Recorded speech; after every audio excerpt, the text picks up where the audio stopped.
ajjechaan kiristaanota Arsii ba'aa yaa dhaabbatu.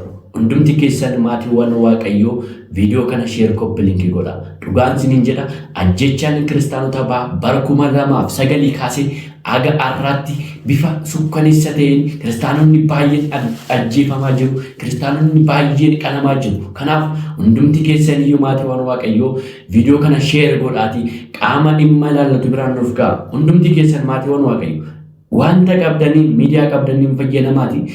Sheer godhaati ummata keenyaaf Arsii ba'aa keessatti ajjeefamaa jiran kana qalamaa jiran kanaaf sagalee haa taanu jedha. Ji'a tokko keessatti namoota baay'eedha kan du'e jechuudha. Nageenyi Waaqayyoo lafaa fi iddoo jirtanitti isiniif haa baay'atu. Maatiiwwan Waaqayyoo akkam jirtu? Akkam yoo nageessanii akkam turtan?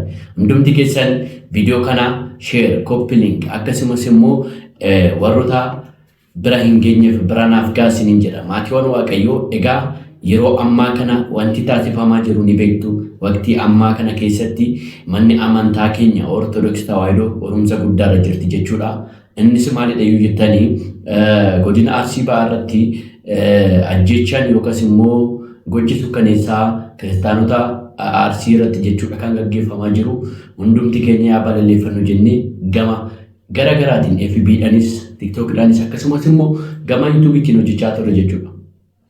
Kanaafis immoo abboonni keenya qulqulloonni Sinoodosii ajaja baasanii jira jechuudha. Wanti kana balaaleffamuu qaba yeroo hundaa bara 2009 kaasee aga amma irra deebiidhaan kan raawwatamaa jirudha wanti kuni. Kanaafiyyuu ajjechaan kiristaanota Arsii yaa dhaabbatu jedhamee hundiyyuu jechuudha sagalee ta'aa jira jechuudha isaa kanatti.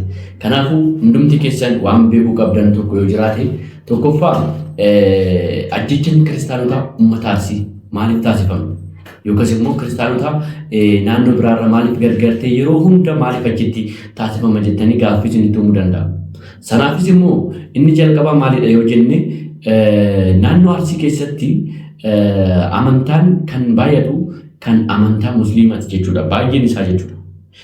Fakkeenyaaf naannoo Arsii keessatti wanti jiru tokko maalidha? Amantaan Ortodoksii akka Amaaraatti ilaalama jechuudha. Amantaan Musliimaa immoo akka Oromootti ilaalama jechuudha. Ilaala hubadhaa obboleewwan keenya. Kanaafidha waldhabbiin guddaan kan taasifamu kanaafidha. Tokkoffaa maalidha? Mana kiristaanaa keenya keessatti Arsiitti jechuudha hooggansaa yookaan immoo bulchaa yookaas immoo paappaasii godina sanaa ta'e hin beeknu malee afaan Oromootiinis lallabamaa hin jiru jechuudha. Lallabbiinis akkasumas immoo tajaajilli garaagaraa jechuudha. Kanaaf sababii kanaatiifis immoo amantaan ijoolleen afaan Oromoo dubbatan gara afaan Amaariffaatti dirqamsiifatanii mana amantaatti dubbatu jechuudha. Dirqama jechuudha kun.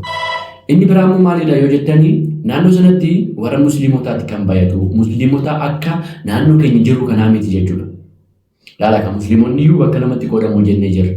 Musliimota isaan keessaa kuni yeroo hunda kiristaanota ari'achuudhaan yookaas immoo kiristaanota Ortodoksii warroota ta'an kan Musliima gochuun humna isaaniitiin jechuudha. Qabeenya isaanii fayyadamuun maaliif baay'ina waan qabaniif jechuudha naannoo sanatti.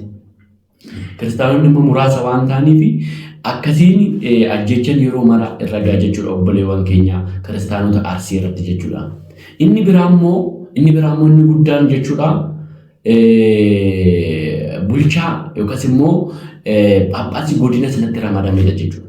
Paappaasiin Abuna Yaared jedhamu godina sanatti kan ramadame yeroo kiristaanonni du'an sanatti yookaas immoo yeroo kiristaanonni ajjeefamaa jiran kanatti ani kiristaana ta'uu isaanii maalittan beeka jedhe. Interview irratti yoo argatan ta'e jechuudha. Laala kiristaana ta'uu isaanii maalittan beeka jedhe. Kanaaf wanti hubachuu qabdan tokko yoo jiraate kiristaana ta'uu qofaa fi namni kan namaaf birmachuu qabu. Amma fakkeenyaaf namni namummaa isaatiin namni tokko du'e yoo jedhame namatti dhagahamuu qaba. Dhugaan isiniin jedha. Garuu iyyuu isaan osoo kiristaana irratti ta'uu baatanii sagalee ta'uu fi qaban ture. Maaliif uummata san bulchaa ture waan ta'eef eega dhagati ta'eef.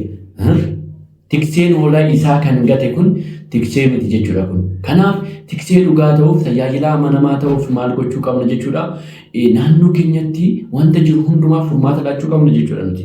Furmaata laachuu qabna. Amma fakkeenyaaf Abuna Yaared naannoo sanatti silaa yeroo baay'ees warroonni uummata Arsii ba'aa kun sagalee ta'aa turan nurraa kaasaa Paappaasii Abuna Yaared nurraa kaasa jechaa turan jechuudha. Maaliif jennaan isaan qooqaa uummanni beekuun barsiisan jiranii. Akkasumas immoo tajaajilli qooqaa keenyan tajaajilamaan jiru jedhanii namoonni baay'een yeroo argitan ta'e yaada kaasa turan jechuudha maatiiwwan Waaqayyoo.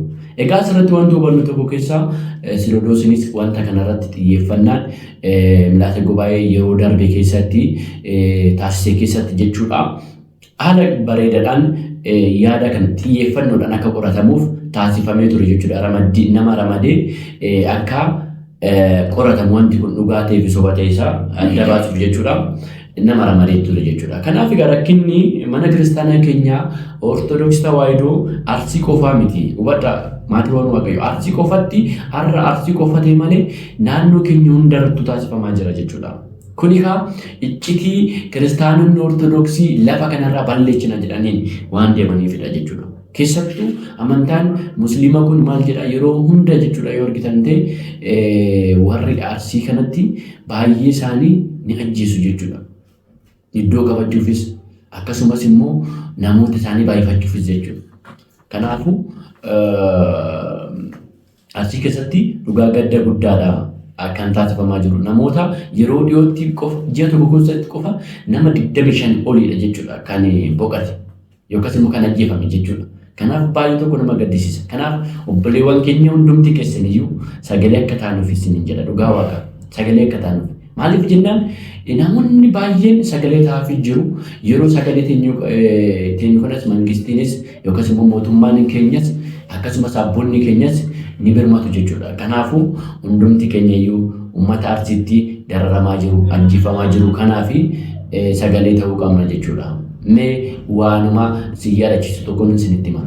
Viidiyoo kana mee daawwannee walitti adeemnu. Viidiyoon kun waa baay'ee irraa barachuu dandeessan. Dhugaa obboleessi keenya kun afaan Amaariffaa dubbata garuu wanti inni dabarse yaadni inni dabarse tokko baay'ee bareeda ture. Mee ilaala kana. እኔ ለጠቅላይ ቤተ ክህነት ይህ ቪዲዮ እንዲደርስልኝ 5 እና 10 ጊዜ ኮፒ ሊንክ ሼር አድርጋችሁ ጠቅላይ ቤተ ክህነት እንዲደርስልኝ አድርጉልኝ። እኛ አባት እንግዲህ በቋንቋቸው የአርሲ ኦርቶዶክሳውያን በቋንቋቸው መስበክ አይችሉም፣ ማጽናት አይችሉም፣ በሐዘናቸው በችግራቸው ጊዜ መቆም አይችሉም። ስለዚህ ተነስተው ሌላ ሀገረ ስብከት ተሰጥቷቸው ቋንቋውን የሚችል ከነዚህ አርሲ ከሚገኙ ኦርቶዶክሳውያን ጎን የሚቆም አባት እንዲመደብላቸው ሁላችሁም ድምጽ ሁኗቸው። ቅዱስ አባታችን አቡነ ያሬድ ተነስተው ሌላ ቋንቋውን የሚናገር ነፍ አባት አለን። እግዚአብሔር የተመሰገነ ይሁን፣ በዚህ የታደለን።